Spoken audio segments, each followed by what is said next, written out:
बंधुओं, नमस्कार। कल आपने सुना था कि भगवान श्री कृष्ण ने कालिए पर कृपा की और अंत में कालिए पर कृपा होने के बाद जो कालिए नाग था उसकी पत्नियां जब उन्होंने देखा कि एक एक सिर को कुचल दिया है भगवान श्री कृष्ण ने, वे अत्यंत भावुक होकर के डर करके भगवान श्री कृष्ण के पास आई।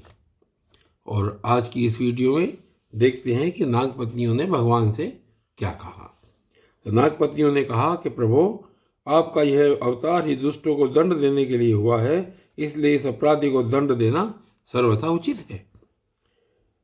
आपकी दृष्टि में शत्रु और पुत्र का कोई भेदभाव नहीं है, इसलिए आप जो किसी को दंड देते हैं वह उसके पापों का प्रायश्चित कराने और उसका परम कल्याण करने के लिए ही देते हैं। यहाँ पर नाग पत्नियाँ कह रही हैं भगवान से कि आपने ठीक ही किया जो इसको दंड दिया, और आगे कहती हैं कि आपने हम लोगों पर यह बड़ा ही अनुग्रह किया, यह तो आपका कृपा प्रसाद ही है, क्योंकि आप जो दुष्टों को दंड देते हैं उससे उनके सारे पाप नष्ट हो जाते हैं। इस सर्प के अपराधी होने में तो कोई संदेह ही नहीं है। यदि यह अपराधी न होता तो इसे सर्प की योनि ही क्यों मिलती। इसलिए हम सच्चे हृदय से आपके इस क्रोध को भी आपका अनुग्रह ही समझती हैं। ऐसा कहा गोपियों ने भगवान श्री कृष्ण से। और आगे गोपियाँ ये कह रही हैं कि अवश्य ही पूर्व जन्म में इसने स्वयं मान रहित होकर और दूसरों का सम्मान करते हुए कोई बहुत बड़ी तपस्या की है, अथवा सब जीवों पर दया करते हुए इसने कोई बहुत बड़ा धर्म किया है, तभी तो आप इनके ऊपर संतुष्ट हुए हैं, क्योंकि सर्वजीव स्वरूप आपकी प्रसन्नता का यही उपाय है। भगवान, हम नहीं समझ पाती कि यह इसकी किस साधना का फल है जो यह आपके चरण कमलों की धूल का स्पर्श पाने का अधिकारी हुआ है। आपके चरणों की रज इतनी दुर्लभ है कि उसके लिए आपकी अर्धांगिनी लक्ष्मी जी को भी बहुत दिनों तक समस्त भोगों का त्याग करके नियमों का पालन करते हुए तपस्या करनी पड़ी थी। इस तरीके से जो नाग की पत्नियां हैं वो भगवान श्री कृष्ण से कह रही हैं, और उनको एहसास है इस बात का कि इसने कोई बहुत ही पुण्य कर्म किए हैं, जिस कारण भगवान श्री कृष्ण के चरणों की धूल नाग योनि में होते हुए कालिए को मिली। और वे आगे कहती हैं कि प्रभु, जो आपके चरणों की धूल की शरण ले लेते हैं वे भक्तजन स्वर्ग का राज्य या पृथ्वी की बादशाही नहीं चाहते, न वे रसातल का ही राज्य चाहते और न तो ब्रह्मा का पद ही लेना चाहते हैं। उन्हें अणिमादि योग सिद्धियों की भी चाह नहीं होती, यहाँ तक कि वे जन्म मृत्यु से छुड़ाने वाले केवल्य मोक्ष की भी इच्छा नहीं रखते। स्वामी, यह नागराज तमोगुणी योनि में उत्पन्न हुआ है और अत्यंत क्रोधी है, फिर भी इसे आपकी वह परम पवित्र चरण रज प्राप्त हुई जो दूसरों के लिए सर्वथा दुर्लभ है, तथा जिसकी प्राप्ति करने की इच्छा मात्र से ही संसार चक्र में पड़े हुए जीव को संसार के वैभव संपत्ति की तो बात ही क्या, मोक्ष की भी प्राप्ति हो जाती है।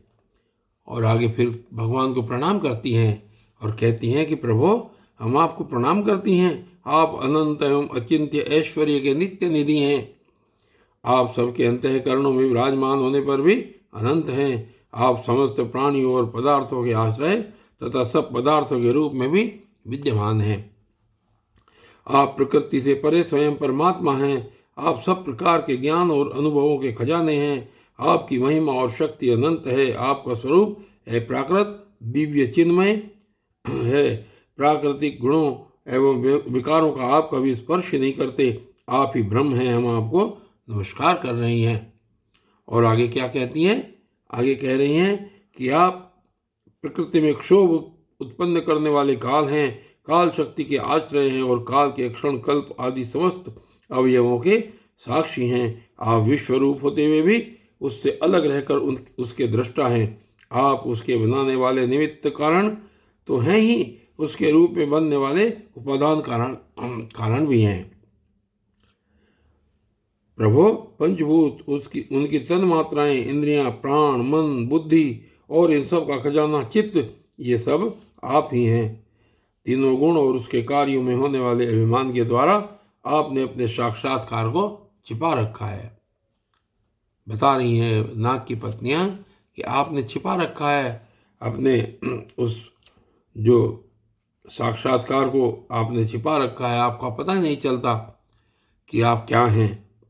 आप देश काल और वस्तुओं की सीमा से बाहर अनंत हैं, सूक्ष्म से भी सूक्ष्म और कार्य कारणों के समस्त विकारों में भी एक रस, विकार रहित और सर्वज्ञ हैं। ईश्वर हैं कि नहीं, सर्वज्ञ हैं कि नहीं, सर्वज्ञ हैं ही अल्पज्ञ इत्यादि अनेक मतभेदों के अनुसार आप उन मतवादियों को उन्हीं उन्हीं रूपों में दर्शन देते हैं।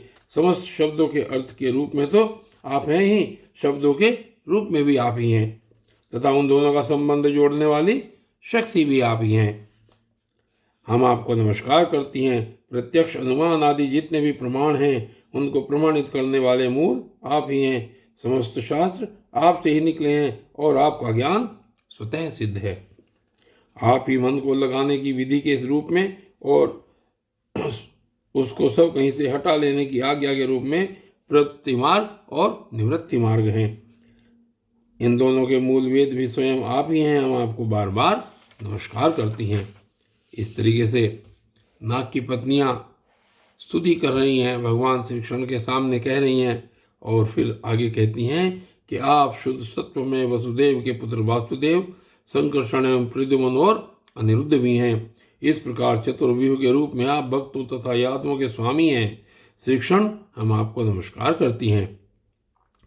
आप अंतःकरण और उसकी वृत्तियों के प्रकाशक हैं और उन्हीं के द्वारा अपने आप को ढक रखते हैं। उन अंतःकरण और वृत्तियों के द्वारा ही आपके स्वरूप का कुछ कुछ संकेत भी मिलता है। आप उन गुणों और उनकी वृत्तियों के साक्षी तथा स्वयं प्रकाश हैं। हम आपको नमस्कार करती हैं। आप मूल प्रकृति में नित्य विहार करते रहते हैं। समस्त स्थूल और सूक्ष्म जगत की सिद्धि आपसे ही होती है। ऋषिकेश, आप मननशील आत्माराम हैं, मौन ही आपका स्वभाव है। और आगे क्या क्या कहती हैं कि आप मौन ही आपका स्वभाव है, हम आपको नमस्कार करती हैं। और उसके बाद आप स्थूल सूक्ष्म समस्त गतियों के जानने वाले तथा सबके साक्षी हैं। आप नाम रूपात्मक विश्व प्रपंच के निषेध की अवधि तथा सबके अधिष्ठान होने के कारण विश्वरूप भी हैं। और आगे क्या क्या कहते हैं, एवं अज्ञान के द्वारा उसकी सत्यत्व भ्रांति एवं स्वरूप ज्ञान के द्वारा उसकी आत्यंतिक निवृत्ति के भी कारण है। आपको हमारा नमस्कार है। और आगे कहती हैं कि प्रभु, यद्यपि कर्तापन्न होने के कारण आप कोई भी कर्म नहीं करते, निष्क्रिय हैं, तथापि अनादिकाल शक्ति को स्वीकार करके प्रकृति के गुणों के द्वारा आप इस विश्व की उत्पत्ति, स्थिति और प्रलय की लीला करते हैं। क्योंकि आपकी लीलाएं अमोघ हैं, आप सत्य संकल्प हैं, इसलिए जीवों के संस्कार रूप से छिपे हुए स्वभावों को अपनी दृष्टि से जागृत कर देते हैं। त्रिलोकी में 3 प्रकार की योनियां हैं, सत्वगुण प्रधान शांत, रजोगुण प्रधान अशांत और तमोगुण प्रधान मूढ़। वे सबके सब आपकी लीला मूर्तियां हैं। फिर भी इस समय आपको सत्वगुण प्रधान शांत जन ही विशेष प्रिय हैं, क्योंकि आपका यह अवतार और ये लीलाएं साधुजनों की रक्षा तथा धर्म की रक्षा एवं विस्तार के लिए ही है।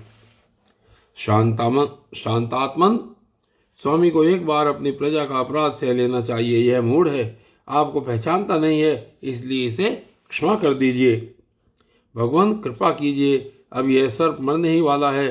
साधु पुरुष, सदा से ही हम अबलाओं पर दया करते आए हैं, अतः आप हमें हमारे प्राण स्वरूप पतिदेव को दे दीजिए। ऐसे उन्होंने प्रार्थना की कि आप हमारा पति दे दीजिए, हमारा पतिदेव हमको वापस दे दीजिए। हम आपकी दासी हैं, हमें आप आज्ञा दीजिए, आपकी क्या सेवा करें, क्योंकि जो श्रद्धा के साथ आपकी आज्ञाओं का पालन, आपकी सेवा करता है, वह सब प्रकार के भयों से छुटकारा पा जाता है।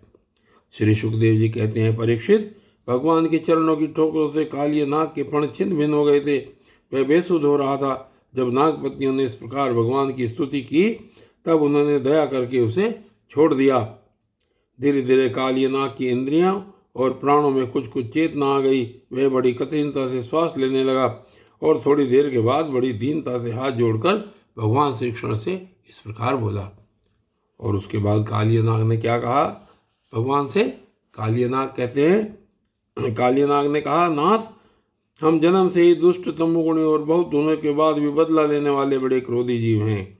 जीवों के लिए अपना स्वभाव छोड़ देना बहुत कठिन है। इसी के कारण संसार के लोग नाना प्रकार के दुराग्रहों में फंस जाते हैं। विश्वविधाता, आपने ही गुणों के भेद से इस जगत में नाना प्रकार के स्वभाव, वीर्य, बल, योनि, बीज, चित्त और आकृतियों का निर्माण किया है। भगवान, आपकी सृष्टि में हम सर्प भी हैं। हम जन्म से ही बड़े क्रोधी होते हैं। हम इस माया के चक्कर में स्वयं मोहित हो रहे हैं, फिर भी अपने प्रयत्न से इस दुस्त्यज माया का त्याग कैसे करें? आप सर्वज्ञ और संपूर्ण जगत के स्वामी हैं। आप ही हमारे स्वभाव और इस माया के कारण हैं। अब आप अपनी इच्छा से जैसा ठीक समझे कृपा कीजिए या दंड दीजिए। और श्री सुखदेव जी कहते हैं, कालिए नाग की यह बात सुनकर लीला मनुष्य भगवान श्री कृष्ण ने कहा, सर्प, अब तुझे यहाँ नहीं रहना चाहिए। तू अपने जाति, भाई, पुत्र और स्त्रियों के साथ शीघ्र यहाँ से समुद्र में चला जा। अब गौ और मनुष्य यमुना जल का उपभोग करें। जो मनुष्य दोनों समय तुझको दी हुई मेरी इस आज्ञा का स्मरण तथा कीर्तन करे, उससे सांपों से कभी भय न हो। मैंने इस कालिय देह में क्रीड़ा की है, इसलिए जो पुरुष इसमें स्नान करके जल से देवता और पितरों का तर्पण करेगा एवं उपवास करके मेरा स्मरण करता हुआ मेरी पूजा करेगा, वह सब पापों से मुक्त हो जाएगा। मैं जानता हूँ कि तू गरुड़ के भय से रमणक द्वीप छोड़कर इस देह में आ बसा था। अब तेरा शरीर मेरे चरण चिन्हों से अंकित हो गया है, इसलिए जा, अब गरुड़ तुझे खाएंगे नहीं। श्री सुखदेव जी कहते हैं, भगवान श्री कृष्ण की एक एक लीला अद्भुत है। उनकी ऐसी आज्ञा पाकर कालिय नाग और उसकी पत्नियों ने आनंद से भरकर बड़े आदर से उनकी पूजा की। उन्होंने दिव्य वस्त्र, पुष्पमाला, मणि, बहुमूल्य आभूषण, दिव्य गंध, चंदन और अति उत्तम कमलों की माला से जगत के स्वामी गरुड़ ध्वज भगवान श्री कृष्ण का पूजन करके उन्हें प्रसन्न किया। इसके बाद बड़े प्रेम और आनंद से उनकी परिक्रमा की, वंदना की और उनसे अनुमति ली।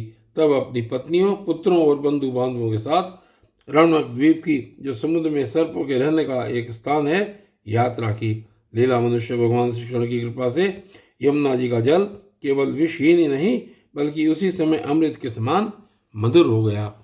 और बंधुओं, आज की भी इस वीडियो में सिर्फ इतना ही, और आगे की वीडियो में क्या होता है श्रीमद् भागवत महापुराण में, ये फिर देखेंगे। तब तक के लिए धन्यवाद।